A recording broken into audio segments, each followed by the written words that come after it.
I want to begin my speech by sharing with you two real stories that remind me and I think all of us of how state violence can destroy lives and dreams in our own country. The first story is of Abrar Fahad, a second-year student of BUET, Bangladesh University of Engineering Technology, the most prestigious university in Bangladesh.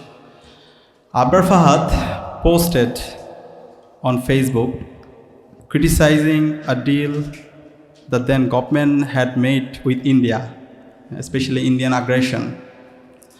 For expressing his opinion, his own classmates, members of the regime student wing, terrorist Chhatra League, called him to their room.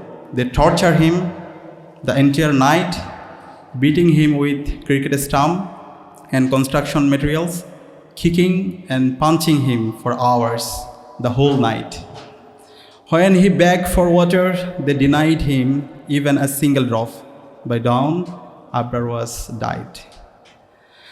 The second story is of Bishwajit Dash, a tailor from Old Dhaka.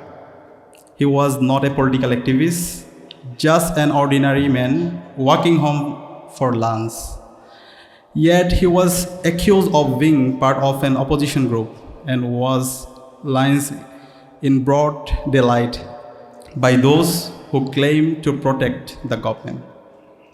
And the third story is of Ria Gop. It's a very emotional story. A 7-year-old girl who was shot dead by helicopter during July Revolution. She had no politics, no ideology, only a small dream to live and play. And during July Revolution, we lost about 2,000 our brother and sister, and about 40,000 our about severely injured 40,000 our brother and sister. So these stories claimed the regime may have fallen, but the pain remains. The silence of the disappeared still remain around us. There are thousands more stories like this. Thousands. We may not know all their names, but their pain is written in the heart of the nation. So today, as we stand together, we must ask ourselves, how can we heal as a nation if we never face the truth? There can be no healing without justice, and no justice without truth. That's why we are not asking for a Truth and Reconciliation Commission, because reconciliation often means forgive and move on. We are asking for a Truth and Healing Commission. Bangladesh needs a Truth and Healing Commission. Healing doesn't mean forgetting. Healing means remembering and transforming that memory into strength. Dhaka University Central Student Union is ready to play its role in this process. We will stand beside the victim and their families.